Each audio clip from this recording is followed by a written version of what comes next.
Ser podcast. Xavier Chorto, buenas noches. Buenas noches. Bienvenido a este Faro de Verano. Y voy a empezar tu historia por el principio, antes de Greenpeace.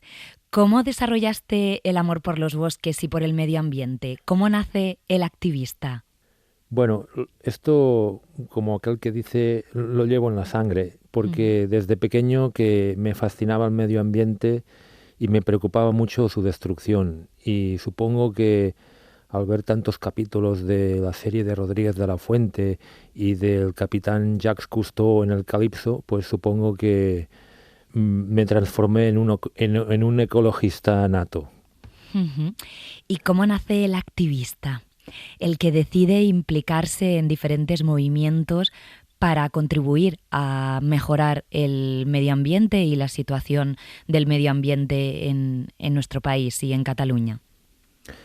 Supongo que nace desde el ámbito local, desde los problemas medioambientales que estaba viendo con mis propios ojos en mi comarca, ¿no? Ríos contaminados, incendios forestales que arrasaban los bosques, industrias contaminantes. A partir de ahí, de lo más estricto local, empecé a ver que había un problema que solucionar, y aquí empezó el activismo.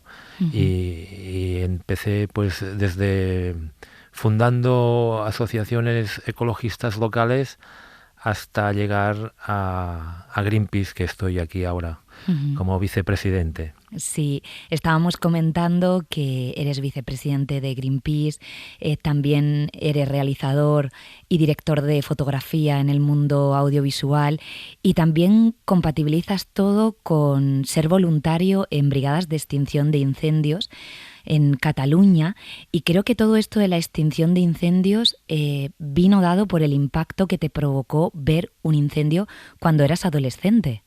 Sí, concretamente yo soy de la comarca del Penedès, de un municipio pequeñito, conocido mundialmente como la capital del Cava, que es Sant Sadurní d'Anoia, y allí tenemos unos montes de pino mediterráneo que, bueno, arden con mucha facilidad, y vi un incendio de estos y lo capté con mis cámaras, ¿no? Entonces ya me venía la afición de captarlo con cámaras y me impactó mucho, ¿no? Digo, esto no puede ser, tenemos que hacer alguna cosa.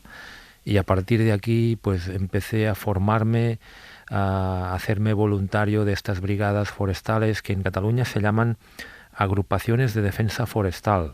Qué nombre tan bonito, por cierto, sí. Son agrupaciones locales o a veces también agrupan varios municipios y se autoorganizan con medios de extinción propios, y durante todo el año hacemos tareas de prevención de incendios.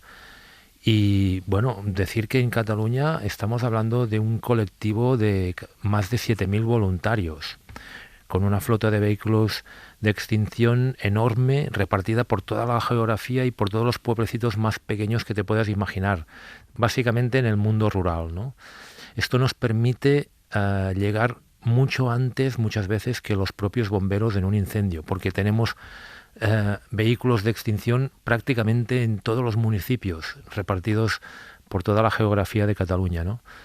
Y bueno, esto fue una apuesta que nació en el año 1986 en un plan de la Generalitat de Cataluña que se llamaba Foc Verd, Fuego Verde, que impulsó este plan de descentralizar medios de extinción y repartirlos en todos los pueblos sin crear parques de bomberos propiamente profesionales, sino que dejar en manos de la ciudadanía medios de extinción para que pudieran intervenir de forma inmediata y rápida, ¿no? Uh-huh. Y bueno, fue un éxito. De hecho, es un fenómeno que yo no conozco en ningún sitio de Europa, que haya una organización de este tipo.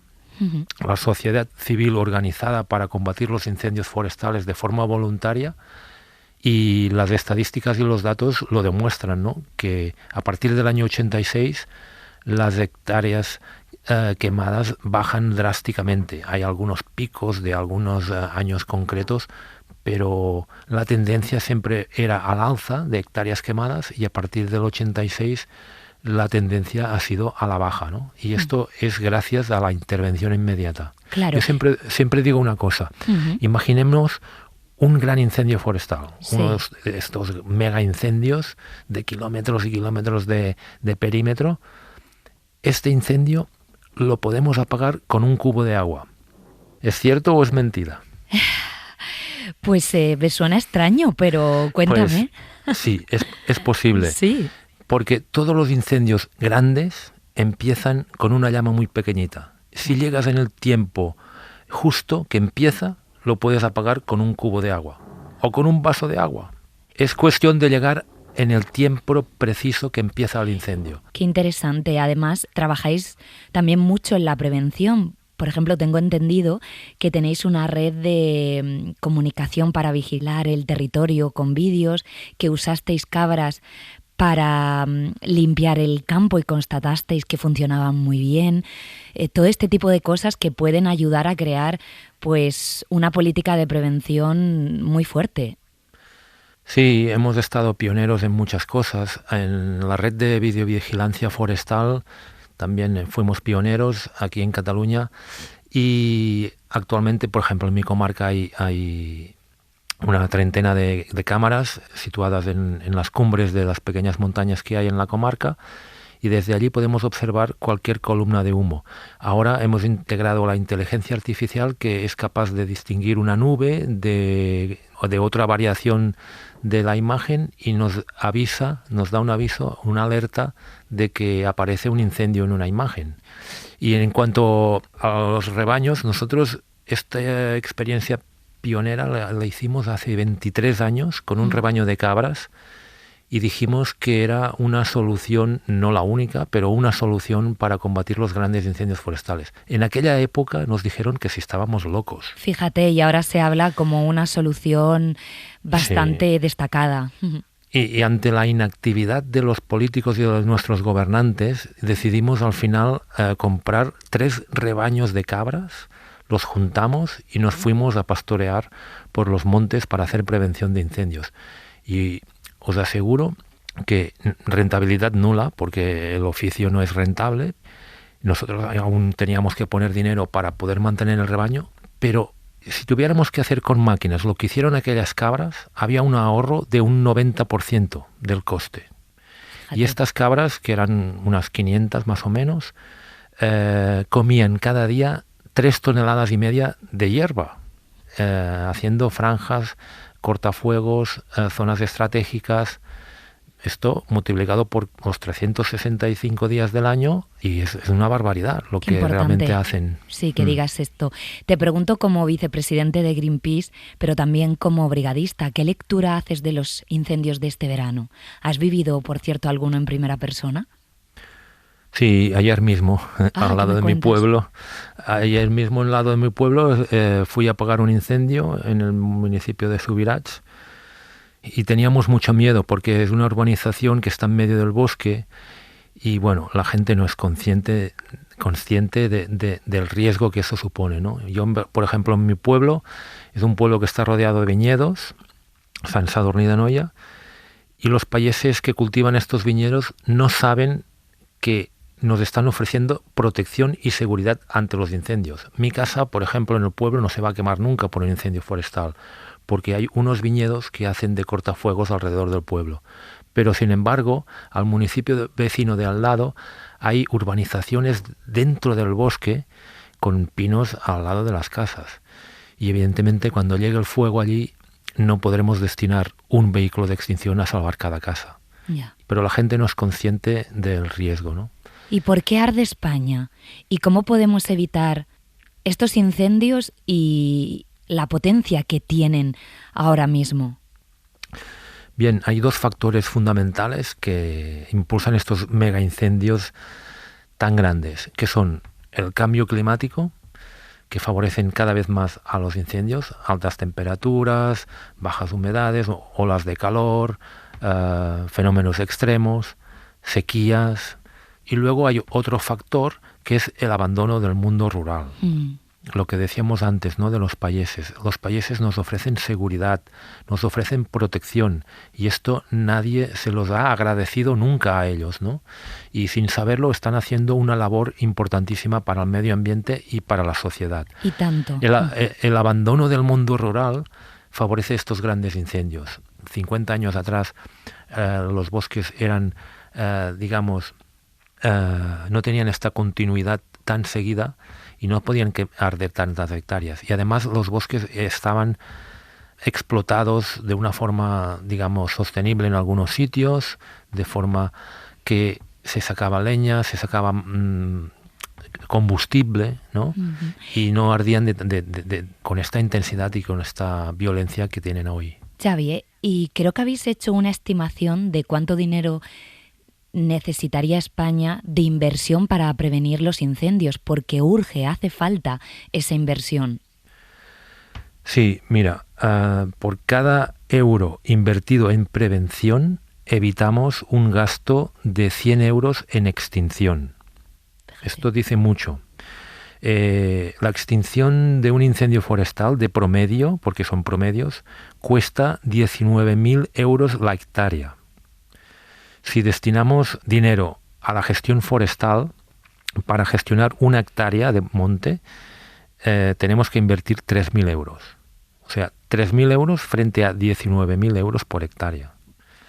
Yo siempre digo, gestionar o trabajar el monte es una inversión, extinción no es una inversión, es un gasto. Y es una cuestión de seguridad nacional, más allá de hay que proteger y hay que salvar los bosques. Otra de las cosas que haces en Greenpeace, además de estar en todo esto de la prevención de incendios y eres experto en este tema, haces cosas de educación ambiental, que me parece muy importante tal y como está el panorama. Entiendo que cuando tú escuchas a gente negando el cambio climático, haciendo comentarios como lo de siempre ha hecho este calor, te debe enfadar y debéis ver imprescindible esta educación para además ir contra la desinformación. Sí, y sobre todo si lo aplicamos a los incendios forestales, hay que romper esta imagen antigua de que para salvar los bosques no podemos romper o talar un árbol. O sea, nosotros que trabajamos el día a día y trabajamos en los montes, sabemos que para salvar el bosque tenemos que talar árboles. Y esto es un discurso que si lo dice una organización ecologista como Greenpeace, es por algún motivo muy serio y muy grande. Y los demás grupos ecologistas de este país y del mundo tendrían que tenerlo en cuenta, porque hay una visión muy urbanita de que talar los árboles es malo para la naturaleza y para el bosque. Y no es así. Si se hace de forma racional y sostenible, no es malo, sino que es una necesidad vital para conservarlos de las llamas de los fuegos. Mira, yo el otro día estaba pensando que cuando era más joven, adolescente, pensaba que a estas alturas del siglo seríamos un mundo con muchísima conciencia ambiental, pero no sé si tú crees que estamos perdiendo la conciencia ambiental en España y en el mundo. ¿La estamos perdiendo por culpa precisamente de esa desinformación? Quizás sí. Esta desinformación a veces hace confundir las ideas, las opiniones y tenemos que tener, yo siempre digo, tenemos que tener sentido común y valorar las cosas desde nuestra propia opinión, no dejarnos influenciar demasiado por estas desinformaciones, sino que llevarnos un poco por lo que nos dice el alma, claro, en el fondo, ¿no? No sé cómo expresarlo, pero un poco sería esto, ¿no? No dejarnos llevar por tanta sobrecarga de información que existe hoy en día en todas las redes y todos los sistemas de comunicación, sino ver nuestra propia realidad de nuestro entorno y ver qué está pasando con los bosques, ¿no? Y parece que no solamente sea un problema de la ciudadanía, sino que también nuestros gobernantes no entienden el problema, creo yo, porque es que hoy en día que tengamos que pedir 1 millón de euros que se gasten los gobernantes. Esto lo hemos pedido Greenpeace y lo hemos pedido las principales organizaciones conservacionistas forestales de este país. Que el gobierno de España destine 1.000 millones anuales para gestionar un 1% de los bosques cada año. Esto no es nada si tenemos en cuenta que en lo que llevamos de este verano hemos gastado ya 3.800 millones de euros en extinción, y todo esto sin incluir los daños causados por el propio fuego, ¿no? Sí, dejamos aquí este mensaje que, bueno, me parece muy importante. Xavier Sorto, vicepresidente de Greenpeace, muchísimas gracias por estar con nosotros y por tu trabajo dentro y fuera de la organización. Gracias y buenas noches. Gracias a vosotros. Un abrazo. Para no perderte ningún episodio, síguenos en la aplicación o la web de la SER, Podium Podcast o tu plataforma de audio favorita.